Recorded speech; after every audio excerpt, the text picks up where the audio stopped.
Hi, welcome back. Um, this is next to last part.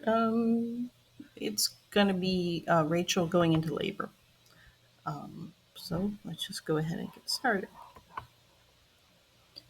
I'm trying to remember what Dr. Milano said about 10 minutes. Was it every 10 minutes or just if I could time the contractions? My legs have been hurting for a while, and then sometime around the start of Shindig, I thought maybe I had one.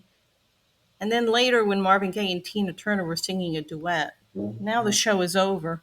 Marvin Gaye is singing Can I Get a Witness with the credits rolling over him. I squeeze the pen tight, afraid for a second I'm going to break it. One of the girls stands up. Might as well turn it off.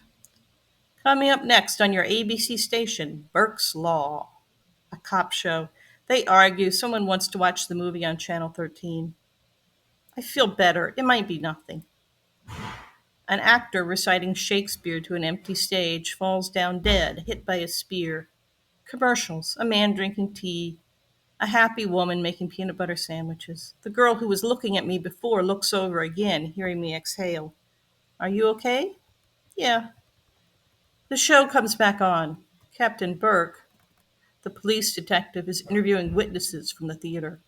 It must be 10 minutes at least by now. The pain is coming back. Ugh. The girl is looking at me again. I'm not going to be like Sandy and have everyone gather around me. When the pain stops, I sign the letter, put it in an envelope, and go down the hall to find Miss Patsy. Are you sure? Every 10 minutes? She has her purse and her coat ready to leave. I think so. She looks at my belly doubtfully and goes over to the phone. Do you have your case? It's upstairs. Ask one of the girls to get it for you. Then go up front and wait for the taxi. I don't ask one of the girls to get my case. I climb the stairs myself. For some reason, I'm scared to even have anyone look at me. I don't want to think that this is happening. I move as slowly as possible to put it off.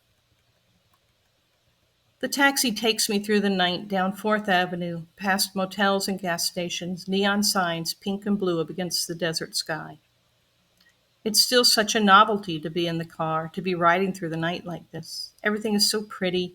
A grocery store, bright white lights spilling out, someone pushing a cart out into the parking lot. Red lights, the taxi stopping, then all the cars going forward together, flowing down the road.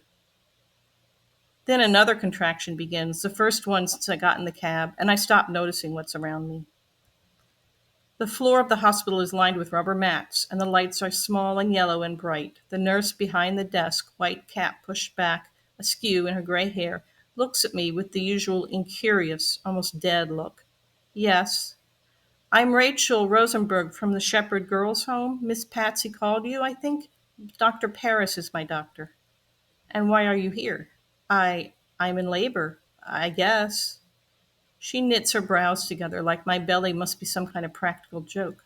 You're alone? Where's your husband or mother? Is she an idiot? Did she not hear me, or does she want me to say it again louder? I shift my weight and say, I'm from the girls' home, the Shepherd Girls' Home. Oh. She looks up something on her phone list, humming, taking her time before she says, You can sit down. I sit by a potted palm next to a small man with a Hitler mustache. Why is it you only see things like that in circumstances like this? I wish someone were here with me so we could look at each other and laugh at him. Then I forget about the man for a while. I just try not to fall off the chair from the pain. I wonder what would happen if my water broke now. The man wouldn't like it, that's for sure. Maybe the nurse would be sorry. Maybe she'd have to clean it up. When the pain is bad, I'm scared. I don't want to go through this alone. The pain does something to you. You're not thinking. And I just want to get up from the chair and walk out, leave the nurse behind, go outside, out into the desert somewhere.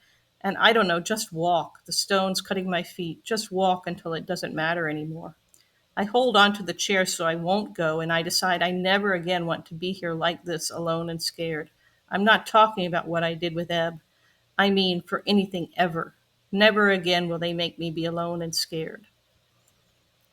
I sit there long enough that another contraction comes and goes, and then they come get me. They take me back in a wheelchair and put me in a room and forget about me. They give me an enema, and then the nurse comes at me with a razor to shave me, but after that they leave me alone.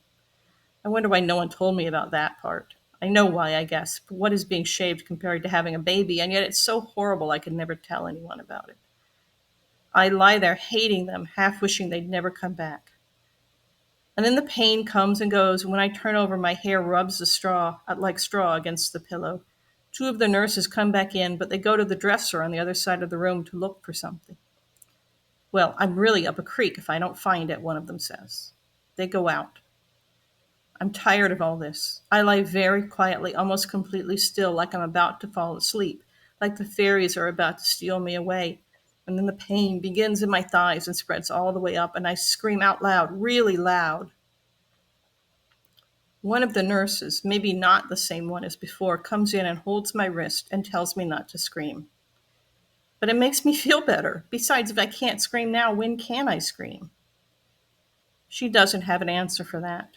Instead, she takes my arm, and I can hardly wait for the shot as she wipes my skin with some cold liquid, stroking the cotton over and over. And then the shot goes in, and in a few minutes, the fairies do steal me away in a huge trembling wave that makes me sick to look down from. And I don't scream again for a while.